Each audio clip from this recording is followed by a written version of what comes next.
So Sarah, I think, you were with us when we did, I think, our first tariff roundtable in St. Albans, is that, it's two things.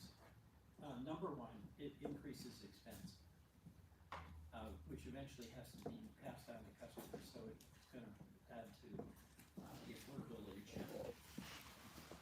And it makes it really tough on our businesses to have these excuses for bottom line. You're super sensitive about pricing. You've got this added pressure over which you have no control. But the second thing I've heard on a regular basis is that they're variable. They change from day to day, so you can't run a business if you don't know what the foundation is, and things are changing all the time. The third thing I want to say is this is a total self-inflicted wound. Okay, this is not some exterior thing like COVID. It's not something where there's been a market change that you had no control over but have to adjust to. This is something that was implemented by the administration. This was not a congressional act. And I think it's really, really essential that there be an honest assessment of, is this helping us in our economy? Is it helping us with creating and maintaining jobs, or is it hurting? And then fourth, this is where Congress is, in my view, failed. Under the Article 1 provisions of our Constitution, the taxing authority belongs to the Congress. And one of the reasons for that is that people don't like taxes. So if we're going to raise them, we have to have revenues for government. We have to be accountable. What's happened is the executive has taken over that. And in my view, there should be opposition from Congress to ceding the responsibility as well as authority that we have. And then the final point, to just indicate how arbitrary the tariff tool is being used, it's now being inflicted on our allies unless they are supportive of the United States taking over Greenland. And that's a totally crazy thing for us to have as a goal, since Denmark and Greenland are our allies, since Greenland and Denmark are totally blocked. So there's a business impact, and it's hurting us here in Vermont. There is a political impact where it's being used now to erode our relationship with the allies that we've had since World War II. And there's a constitutional issue here where, in my view, if you have executive overreach, you can't have that be matched with congressional capitulation. Just so you know, I think that if there's going to be any taxing authority, it has to be voted on by Congress. We have to be held accountable. You can decide whether you want to vote for any of us who vote yes or no. But that's accountability. But the thing that I'm most concerned about is the impact of these tariffs on everyday businesses in Vermont. It's tough here. Affordability issues are really, really challenging. If we're going to have a strong economy, we have to have strong local manufacturing. And some of you all were derivative products like the whiskey that you're making. So I just want to express to you my gratitude that you're hanging in despite the administration imposing these tariffs that have made what is a very, very challenging job much, much more difficult. Those are my introductory remarks, but again, by expressing to you my gratitude for everything you're doing for Vermont, for your employees, and for our economy. I really, really appreciate it.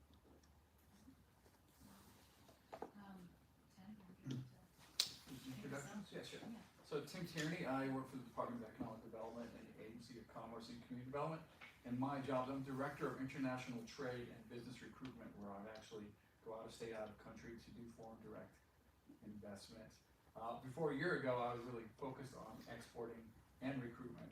And since then, I've had to learn a lot about importing, which wasn't really a major factor for our department. So it's been pretty interesting. But the biggest thing, I think, as Senator said too, is here we trying to help these small businesses that come to us, and it's been really tough to give answers or guidance because it's ever changing, and it's also so beyond the scope of many of these small businesses that it's been obviously challenging, and you can feel the impact. And the tourism piece is a very large part of it. I actually ran Kingdom Trails up in East Burke for many years, and and really built up the Canadian business, and see Yeah, that the impact it had on a small place like even in Greensboro, where that visitation has impacted something that we were, we thought was a really strong economy or economic driver, and it's wow, it's you can just see it, and a lot of that is not even tariffs. That's obviously the messaging that's coming out that's impacting them as well. So that's it's all very difficult, and I like I said, it's what hearing how creative people had to get. That's what I'm here to listen to and try to help. So. So do you want our thoughts as well as intro now, or what's your preference? I think we could just go ahead and begin. Okay. Okay, please share all of it. So Norganley Rover, Lost Lantern Whiskey, we're based out of Vergennes, Vermont, so Addison County. We're actually not a distillery, we're what's called an independent bottler, which means we buy mature casks of whiskey from distilleries all over the United States. We ship it here to Vermont, and then we either bottle the whiskey or I blend the whiskey from multiple places together. So we're curators and blenders. We work with distilleries all over the country, so the interesting thing is we get to see impacts everywhere, and sometimes they're passed along to us, and sometimes the good things are passed along as well, but the alcohol industry is in an interesting place in general. You may have read some articles about how distilleries are not producing. So for us, anything economic or external is compounding with what the industry is experiencing at large. Some of the biggest companies are down 5, 10, 20%. And then you add in something like tariffs to that, and it's just a difficult place to be in. For us, tariffs have added costs, bottles, the adhesive on our stickers. We're honestly slightly less impacted that way because we're buying whiskey from the United States. Some other companies that are like ours that are buying from Scotland or England or Japan are in a really bad spot. We're lucky because we just do American whiskey. The biggest impact for us with tariffs in general is actually what's happening in Canada. So retaliation, where a lot of the provinces over there have fully pulled American spirits, whiskey, off the shelves entirely.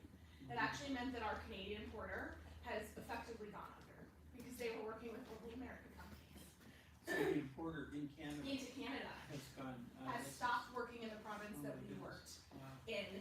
Luckily for us, we were able to pivot to other markets in the United States, and we have demand elsewhere. So we didn't feel direct impact last year, but it changed our plans. And there were a number of other companies that use that same importer that I have to imagine are being impacted substantially. And it's wild that there's this just knock-on kind of snowballing impact of what tariffs do, where they hurt your bottom line, but then they also lead to different factors when you start thinking about export. For us, we were planning to export outside of the United States and Canada this year. We've completely shelved those plans because without any ability to plan, like we're all gonna probably talk about, you can't commit to pricing, you can't commit to certain amounts of product that we can send to places like England and Germany and Australia. We were planning to do all of that later in 2026. So we've seen substantial impacts of our plans. And then the one thing I did want to mention that's slightly tangential to tariffs, but also a governmental thing, is for us, and I will only take 10 seconds for this, government shutdowns are also a huge impact for the industry, which all of these are tied up, but it's not known generally outside of our industry how much a government shutdown impacts. Elaborate on that. Yeah. So every single label in the alcohol industry is approved by the federal government. Every permit that we have to pull for different things that we do through our process has to be approved by the government. So it effectively halts new releases for the entire industry when the government is shut down. There were a lot of small craft distilleries in Vermont, outside of Vermont, that were impacted at the end of last year because they weren't able to put out their holiday spirits. So all of these are so intermingled in a way that creates this interesting time in the alcohol industry for sure, with the lack of clarity. Thank you. My name is Caleb Filterni. I'm the CEO of Rovers North. We import and sell automotive parts. Our niche is old classic Land Rovers, so new parts for old vehicles. We were founded Classic Rovers? Yeah. Land Rovers? just the That's so older nice. vehicles. Yeah. How did you think of that? My father founded the company in 1979. He had an old broken down Land Rover and we needed to work on it. Oh my, that is such an incredible story. I think you have a new customer. So we became employee owned in 2024, and it's been a really difficult time for us with the tariffs. We had our first layoffs in company history. Our staff's got about 20% smaller, which is really difficult and challenging for us. Yeah, these are all people that are like family to you. Yeah. Yeah. And you know, our business by volume is down about 30%. Our cost of goods have exploded. The customers are price sensitive, so we're not able to just increase our pricing. You know, we're seeing about 5 to 7 times as much tariffs as in the past, and it's really inconsistent and difficult for us. We don't actually know how the tariffs are going to be applied until we get the bill weeks after we receive the product and already started selling it. Our brokers are unable to figure it out because it comes down to the agent processing the import paperwork. Customs website isn't clear. Sometimes they apply steel and aluminum tariffs, sometimes it's automotive tariffs, sometimes it's just country of origin tariffs. So even the implementation is inconsistent. Correct. And by the way, you know, one of the things that we've seen is that people who are really connected, that know the president or know the secretary treasurer, they've got his number, they call up and they get an exemption. I mean, that's an unbelievable thing. You know, you have to compete on price and quality and service, but now it's about access. If you get access, then you get the favorable deal. If you don't, you get stuck willingly. And that's particularly upsetting because I think that changes the business model from price, service, quality to access. Who do you know? Go ahead. We've had some really difficult applications of that where they recently decided that some corrosion prevention chemicals we import are going to be charged steel and aluminum tariffs at 50% because the metal containers that the product we're buying comes in makes it metal. So they apply the steel and aluminum tariff to everything. So even though it's a container, Yeah. so if it came in plastic, you wouldn't be paying that. Right. And you know, we've had some success at getting you know, refunds after reapplying with new paperwork and whatnot, but it's It's just a become burden for you. it's a really cumbersome and challenging process. We're spending probably 3 times as much of our staff's energy working on the importation efforts, and that's upfront, and we spend, you know, infinitely more time analyzing and checking to make sure it's been done correctly. In the past, this isn't something that was a major burden of ours, but now that the duties are so significant and such an incredible increase in the cost of goods, we're really having to make sure it's all been done accurately, which is especially a problem because there's such variability in the implementation of the tariffs. You know, it's, like you said, an existential crisis that we've never seen before. You know, founded in 1979, we've never had to lay off staff before except for this. And it just feels like an unnecessary own goal. You know, we Yep. didn't have to start a trade war with our allies, Right. and now we're talking about the war with Europe, and those retaliatory tariffs because they won't give us Greenland and an extra 50% there, and you know, over half our product comes from Europe, and it's, you know, the argument that we should just switch to American made is not at all possible. These things are not made in America, and where they are, they're many times more expensive. You know, our customers aren't going to pay 3 times as much for an American made brake pad. They just want to fix their vehicle and get it back on the road, and Right. we're really feeling the burden being squeezed in the middle, trying to increase our prices as little as possible, but needing to, because of course you can't lose per Right. unit. Right. Thank you, that's amazing. I'm Diana Brazzini-Briggs. I'm the co-founder and chief operating officer of Rigorous Technology. We make robots for manufacturers, and so we procure from manufacturers and we design products to support manufacturers. So we feel like we have a pretty unique lens into the needs across the state and across the country. When the tariffs were first announced, we did hear a mixed bag of reviews. Some companies in Vermont specifically were getting bids that they never had access to before, selling brackets to Walmart or injection molding that would have displaced Chinese manufacturers. However, those bids never turned into POs, and like you said, it was largely the uncertainty.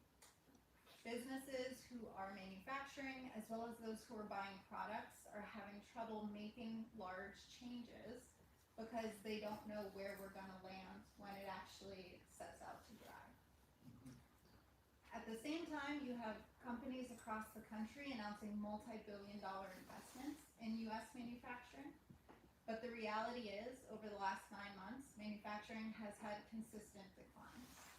And in Vermont itself, we've actually lost half of our manufacturing workforce over the last 20 years. With our aging demographics, as well as our extremely high cost of living, we are a microscope for the rest of the country, and we are most vulnerable to those trends affecting us here first. I see tariffs being a real challenge because as manufacturers are looking to invest in their technologies, you can't buy these machines in the United States, they're not made here.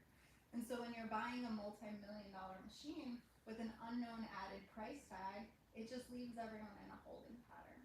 The same with building renovations. We're hearing HVAC, what they might have quoted a year ago, will be 50 to 100 times more expensive when they actually have it Wait, installed. 50 times more? 50%, sorry. 50%. 50 to 100% Yeah. more expensive. That Wow. would be insane. And so we see a lot of manufacturers, they feel like there may be momentum, but they're not ready to make those decisions because they have a very long-term horizon. And if they move too quickly, then they're going to be in a cash crunch without that US demand really supporting paying more for a product that they used to pay less for. Mhm. Now, I will say though, at the same time, manufacturing is in crisis here in Vermont and nationwide, and there are radical policies that will be needed to maintain or increase US production of goods and services. And so while I don't necessarily see the execution of these tariffs as being a net positive from what we've seen, I do appreciate that there are more intention and awareness in the media and in government for the needs of manufacturing and the reality of what that brings to our state and our country. Like you said earlier today, manufacturing companies are often anchors of rural communities. They're one of the only industries where you can have an entry-level job but continue a 30-year career there, enter the middle class, or even into executive leadership. We see manufacturing supporting not only their employees, but the communities around them, sponsoring Little League. Right. They really are a big part of more than just the tax base. And as their costs rise, the biggest cost that they really see is the cost of labor. And the cost of living in the surrounding areas is what's driving that. And I hope that across the aisle, we can find policies that will encourage more investment into modernizing and increasing production in Vermont. That was eloquent. Yeah, very, very, very well said. Thank you. My name is Jake Holschneider. I'm president and CEO of A&M Derringer up in St. Albans. We're a 100-plus-year-old Vermont family business. We're custom builders predominantly, which means we help companies import their products to the United States. We help our customers ensure that they're paying the right duty rates, they're in compliance with the regulations. And the themes I'm hearing from all of you are the same that we're hearing. It's the complexity, trying to understand a tweet that came out on a Friday night, that how to apply those duties and adjust our computer systems so that they calculate the correct duty Monday morning. So that's literally true, that's not an exaggeration. Absolutely true. It'll be a tweet, which is not like a CFR, a rule that has been considered, we've had some opportunity for input, and then where it is published. This is a Friday, you're going to your son's hockey game. Right. And there's a tweet, and you gotta go back home or go back to the office. Right. And so we have to apply the technology. We have to apply the technology. We have to learn. We have to learn the new tariff and understand it and how it's applied, and then we have to teach it to our customers. which historically, we would learn first and then teach our customers second. We don't have time for that anymore. The tariffs are sometimes implemented within hours, or the following day. So our experts learn quickly, and then they're teaching our employees and our customers at the same time, whether it's through some type of trade work that we publish, or some kind of webinar that we're doing, which, I mean, we used to do maybe 12 a year, we're probably doing 4 or 5 a month now, the webinars and educating people. So complexity, cost is the obvious component.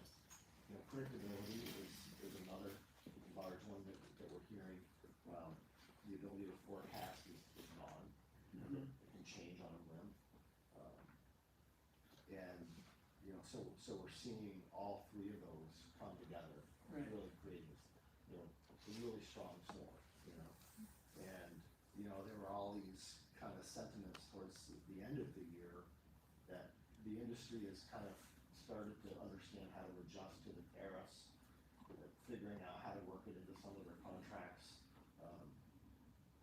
and that this year was gonna be calmer, but It's not. it's not, Well, Caleb, what you said that was amazing to me, and you, as the broker, you see all this, but you get the product, you pay the price, but you still don't have the tariff bill, so that comes up, you were saying later, Weeks later. so you You've just already get sold the hammered. product for half the loss. yeah, So you're still seeing that? oh, absolutely. I mean, you can't, The you cannot predictability function. of the cost is you can have shipments that have been released from customs under one duty rate, but then by the time the final duties are calculated 10 days later, it's a different See, decision. I mean, that's totally impossible, and that's really disregard by the administration to what their responsibilities are. I mean, that would be like me going and buying a car, I pay the price we agreed to, and then 4 weeks later, they send me a $3,000 bill, because of the tariff. Right. It's actually happening with vehicle imports on plastic vehicles, and we've seen that they've applied the chicken tax, which was the light truck tax at 25%, and then an extra country of origin. And we've seen people get $50,000 bills because they assessed the value at $100,000, even though the customer paid 30 or whatever, and then they decided later, and they applied them retroactively. So we were seeing people who had imported vehicles 90 days early get a $50,000 bill, and the lawyers were saying it's real, it's something you need to pay. I mean, we wonder why people get upset with government, right? That's unbelievable. When you're telling me these stories, it's like they make no sense, and they're so fanciful that it's like you can't believe it, but it's true. That's the bad part. And every time there's a new one that comes out, the rules are slightly different. If it's coming from Asia, is the date of export the day that the ocean vessel left the port, or is it the day that the barge left a different port, or is it the date that it arrives in the country? And there's a lot of inconsistency when those new rules come out, where you don't That even is know what totally it's going to be, completely because there'll arbitrary. be a rule that's out, the date's implemented, but customs haven't given the guidance and instruction yet, probably because they can't figure it out themselves, because it takes time. So no matter how careful you are, you're subject to these arbitrary actions that can be done at many different levels along the way. Yeah, yes. So, Which is very different than what we're used to. We're used to knowing when tariffs are gonna change. We have time to prepare, we have time to explain to our Right. customers. They know they better hurry up and get their shipments out of a certain country by Right. a certain time. That, the ability to plan and understand how their goods are going to be subject to new tariffs is completely unpredictable. yeah, well, thank you. But you see this every day. I mean, you see it across the economy. Yeah. The broker Yeah, and it's basically all, facilitate it's the basically imports. all we do now. Yeah, that's amazing. Wow. Hi everyone, I'm Don Baker, who's the president of Northern New England for TD Bank. I directly manage a team of about 70 commercial bankers across the states of Vermont, New Hampshire, and Maine. My bankers deal with thousands of businesses across across that northern New England territory. What our focus is when we're dealing with clients is to understand their business, understand what they want to achieve, help them address challenges and capitalize on opportunities.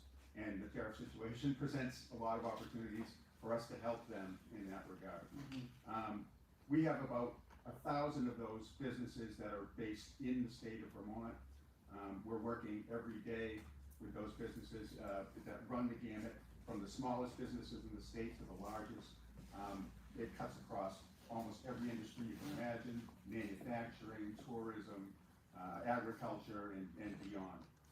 So when we're working with those businesses, what we've seen with the tariff situation is, because every business is unique, every business is affected in a different way. We've certainly had businesses that have been helped by the tariffs. I think that Diane mentioned, there are a few that have at least been somewhat helped by that. For example, especially with some of our manufacturers that have 100% of their product made in the U.S., manufactured in the U.S., they're competing against typically importers, and there's a price differential on that high end. They've been helped to some extent.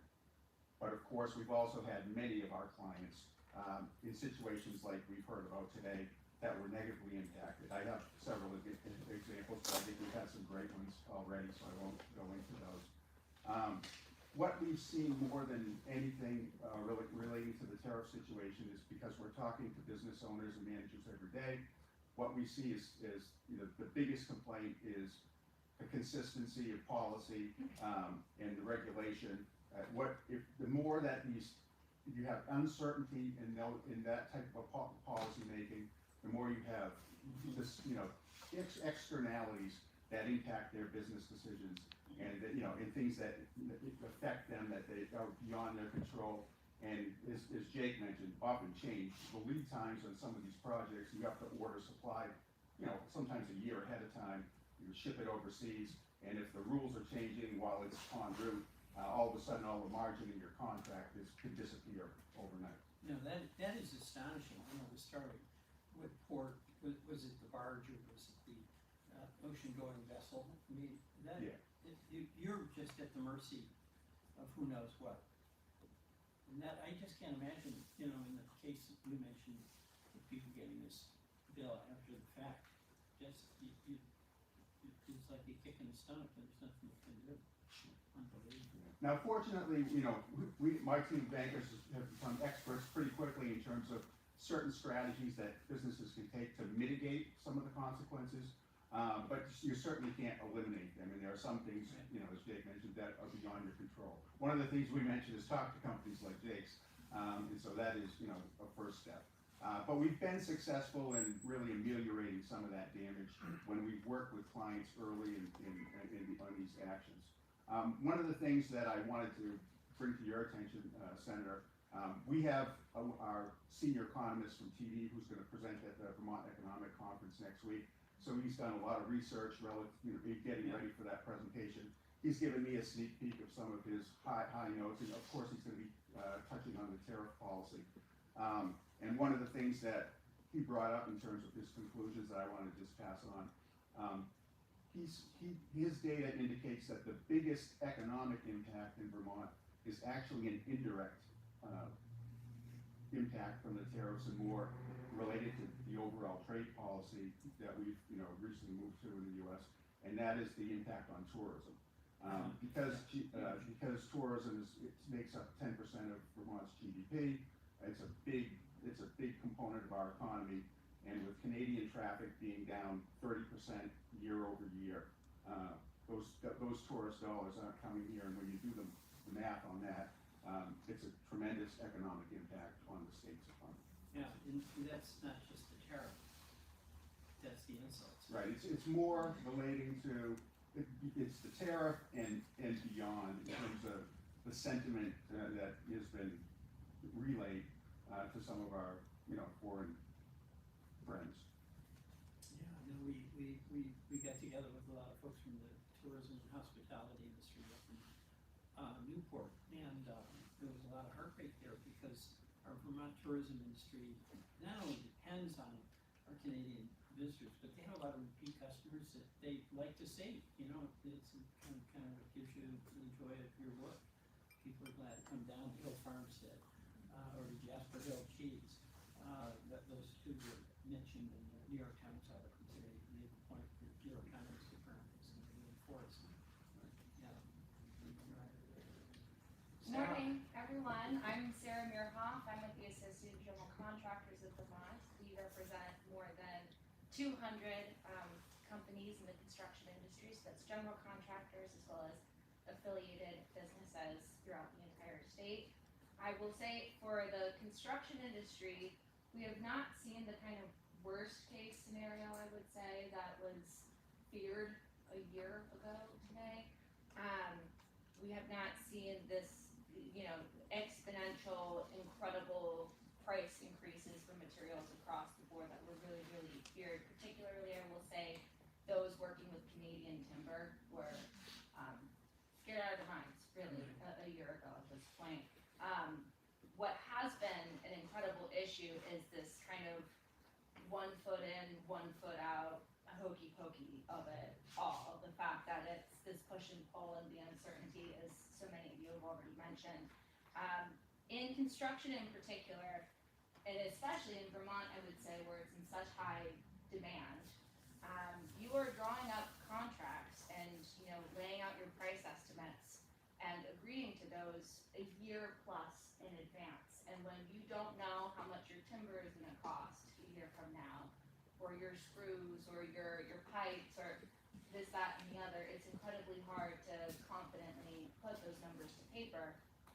A lot of folks are always generally have what's called an escalation clause in these contracts, and so, you know, and that's a certain allowable amount that your final price can go up at the end of the day due to things like material cost changes.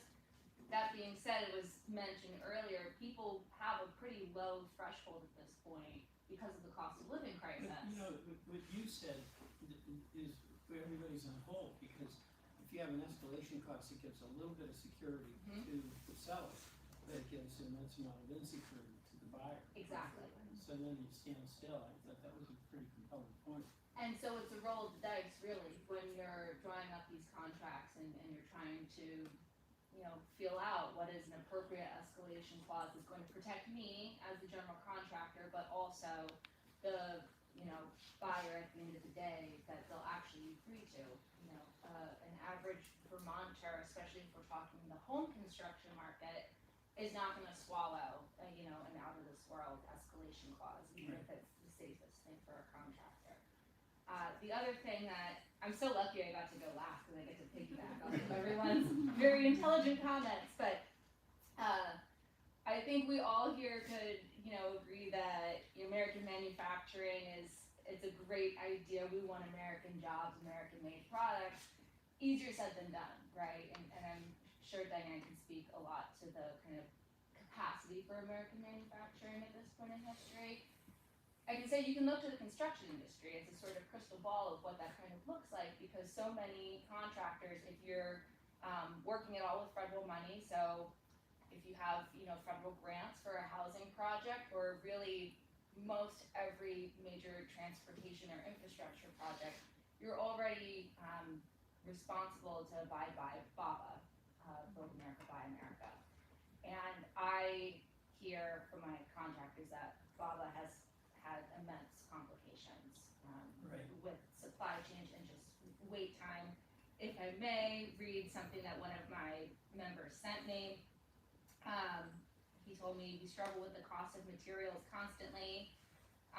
We aren't hearing the justification being tariffs, but we are really struggling right now with BABA compliance, specifically for multifamily housing. We can't find HVAC equipment that is made in the USA, and the waiver process is way too long. And so this is kind of I would say, if you want to know what this, how mandating American-made materials is going to long-term impact businesses, you know, construction is a pretty good indicator. The other thing I would add is, and it was talked about, the question of who's responsible, right, at the end of the day to accommodate from another member. This is Wageness Construction in Barry, Vermont. He told me, quote, "We were delayed almost 2 months taking ownership of a new galvanized trailer from Canada, and it took them weeks to figure out who was paying the tariff. We ended up splitting the tariff with a dealer from Massachusetts, and it cost us an extra $7,000 on total cost." So that's not just the 7K, I will say, it's also those weeks. In construction, especially right now when it's so high in demand in Vermont, time is money. And when we're Right. talking about building housing and whatnot, people need contractors on the ground now. We can't afford to wait weeks to figure out a $14,000 tariff bill. Wow, that's amazing. You know, a couple of things. Number one, there is a place where we could have tariffs, where you have a country that is using unfair competition and dumping their products here, that are an unfair trade practice. I would support tariffs. China has been abusing us for quite some time, and stealing of intellectual property, and also government subsidized manufacturing that's been undercut a competitive basis upon which you should compete.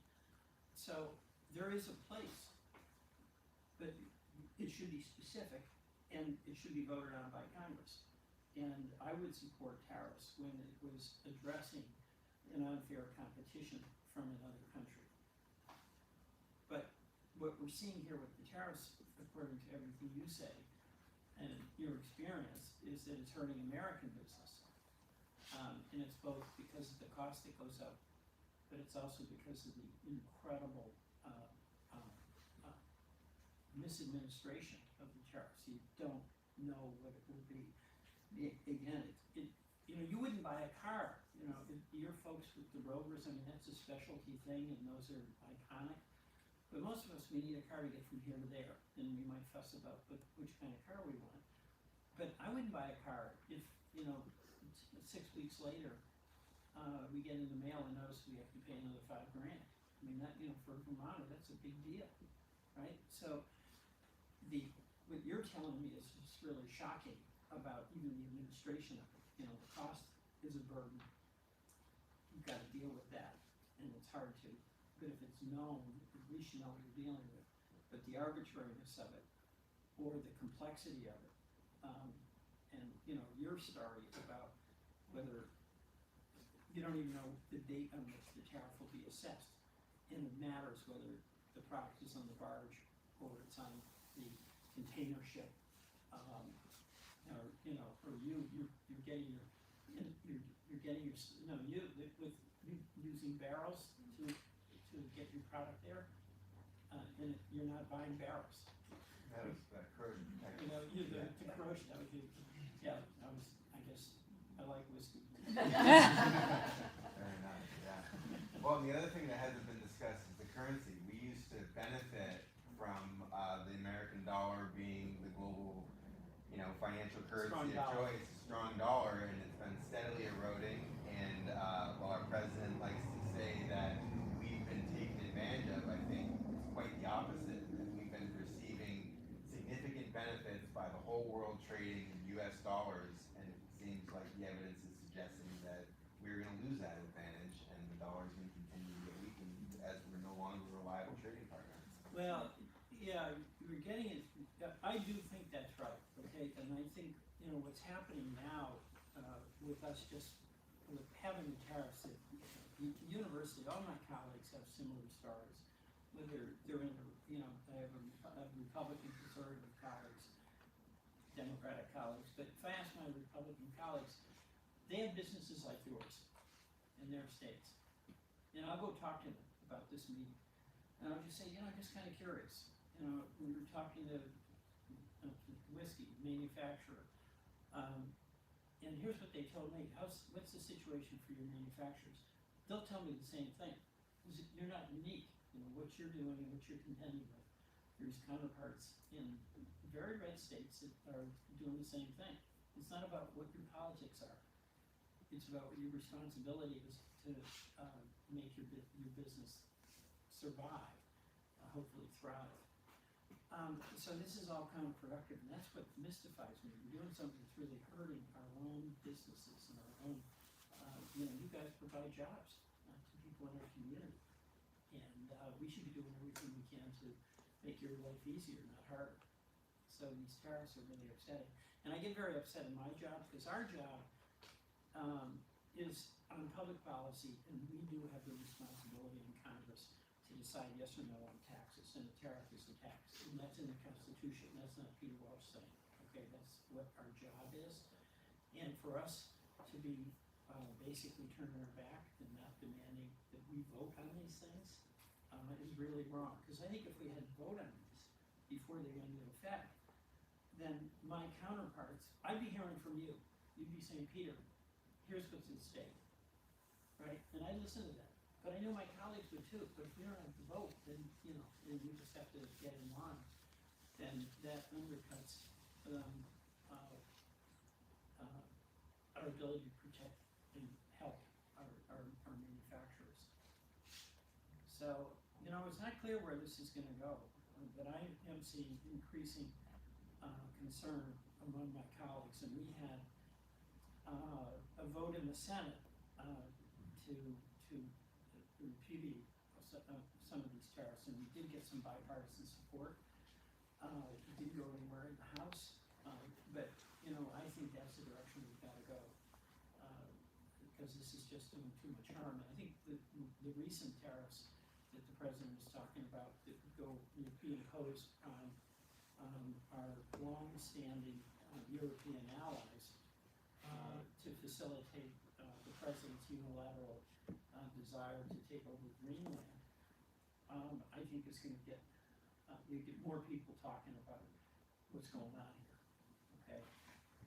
Because this will do obviously a lot of national security harm to us if we're starting to attack our own allies that have been with us for through the war, through the Second World War, and up into Afghanistan and Iraq and the but this is it's so moving to me to hear your stories and just think about the practical challenges that you have to face on a day-to-day basis. One of the things that's been such a wonderful experience for me in my job is that I've had an opportunity to go around and visit a lot of your businesses, and it's been quite moving to me. I was a lawyer before, and it's not that complex. I had a small law firm. I think I mentioned we had more dogs in the office than lawyers. And then when we had to make a big decision like buying a photocopying machine, my partner and I would run at lunch and talk about it and make a decision. But you guys have employees, you have rules and regulations, you've got complex markets, that's a hard job. So my view is that those of us in government, under policy and legislature, we should be doing everything we can with policies to make it easier for you to do a hard job. And I think we've got to stand up to these tariffs. And that's just so you know where I'm coming from. I think today the Supreme Court might be making a decision on tariffs. I think the Supreme Court is making a decision today on the lawsuit. I believe that the Supreme Court is making a decision, and what I'm seeing is that the administration is saying no matter what decision the court makes, and a lot of people think the court is going to say the obvious, and that is the Constitution says it's up to Congress to promote the tariffs. That the administration is saying very explicitly they've got backup plans to do a workaround. So we'll see what happens. But again,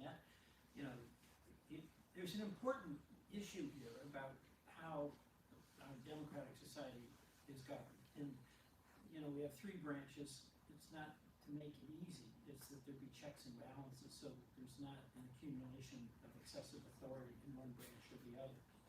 And what has been concerning to me is, from my perspective, there's been an immense amount of executive overreach, but far too much congressional capitulation.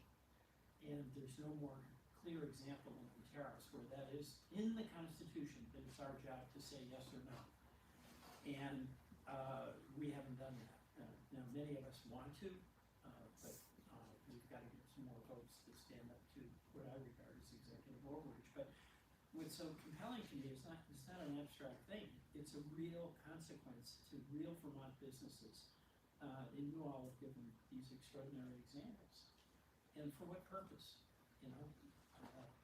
One of the absurd things, just to make it clear, the farmers in the Midwest, I was out in Iowa, in Nebraska about a month ago, and those farmers work hard, and they create incredible crops, the soybeans and the corn.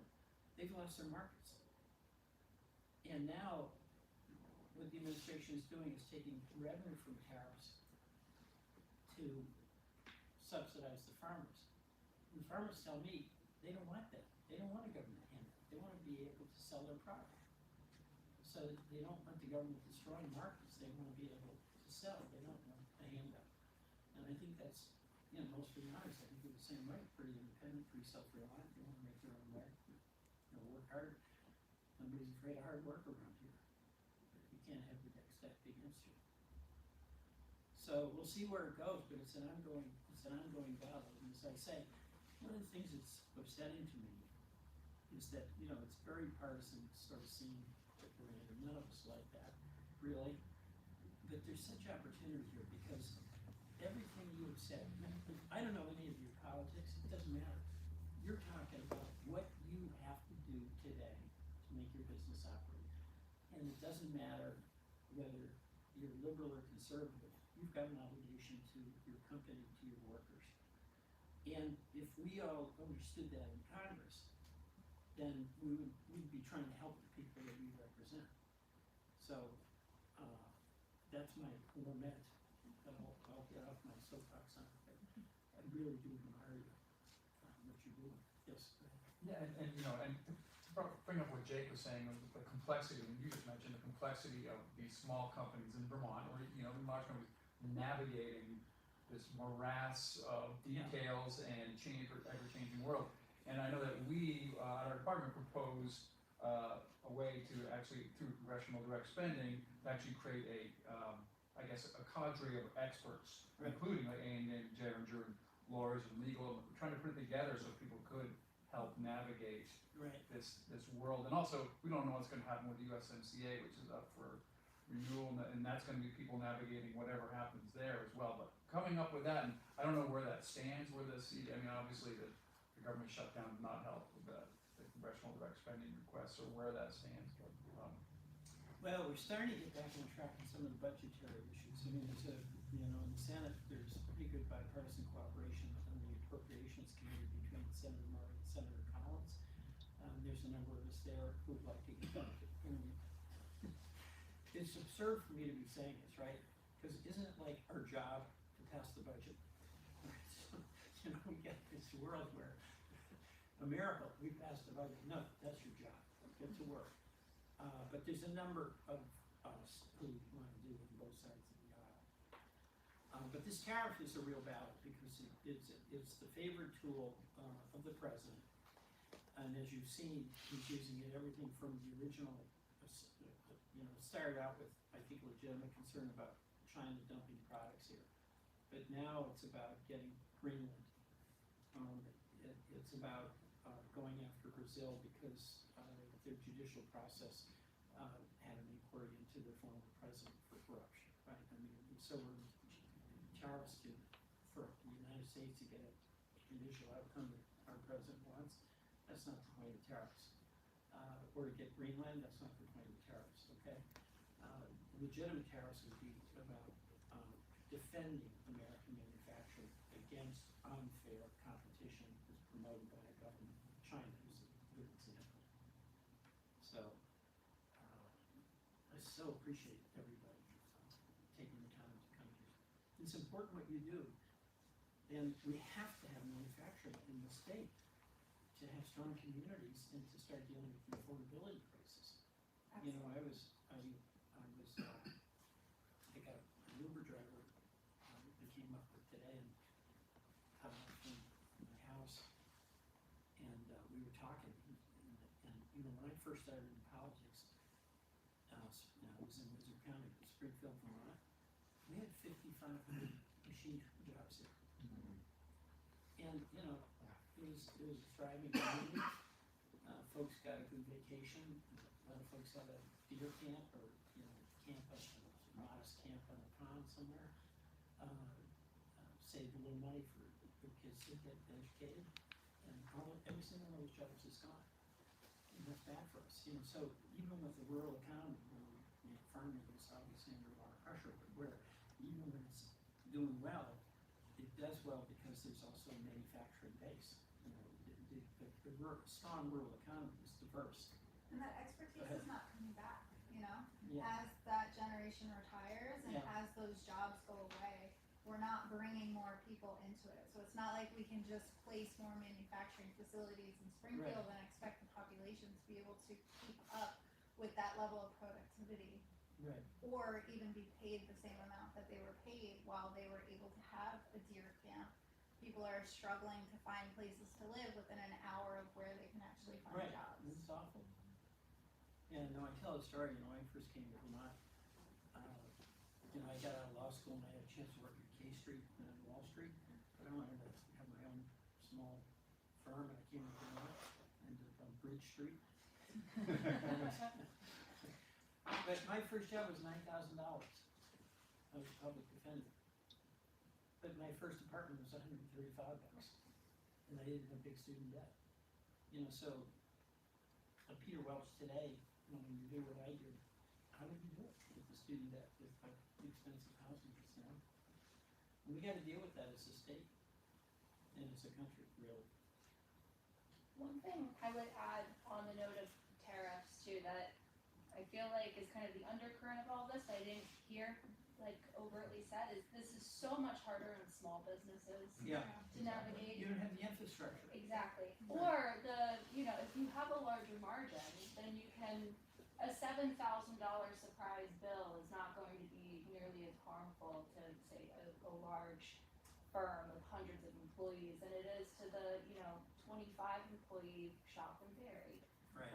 Or if we're talking escalation clauses, if you're a really big firm, you can maybe afford to gamble a little bit and have a lower escalation clause, and that's gonna win you the contract, because the buyer Right. is going to, that's gonna be preferable to them. And it's the small mom and pops that are really losing out. They have in no all of this. flexibility. Yes. Yeah, and those small mom and pops are really essential. Exactly. And some of these small mom and pops become big mamas and daddies. I mean, like your business with robotics, that's like so essential, right, for productivity. And, you know, you've got the small business, and it's essential, because any business that's gonna be productive, you've gotta use robotics, right? You have to. Yeah. I mean, we just don't have enough skilled workforce to do the jobs that we had previously. Yeah. And so we've lost so many manufacturing jobs, not because they've been automated away, but because manufacturing has left the state. Yeah, crisis. Well, are we, I'm so grateful to you, I gotta tell you, it's such a privilege for me to be able to listen to people on the ground who are doing hard work and really important work. And, you know, it just empowers me to be as strong an advocate as I can be, for some sensible, policies here. But I think these tariffs are really, really self-inflicted wounds, and it's doing ongoing damage, to our state. And I'm strongly opposed to them. You know, targeted tariffs that we vote on that are about making fair competition as opposed to giving preference, I'm open to that. But not to these across the board, arbitrary, ever-changing, tariffs that hurt, our businesses. So thank you all, so very much for all you do, and good luck to you, maybe doing it in a week. Next week. Yep. Can you believe this woman, she's here, fighting for Vermont? Show up until you can't, yeah. Oh my goodness. Thank you. Well, thank you, it's really wonderful to be with you, I really appreciate it. And I think before we do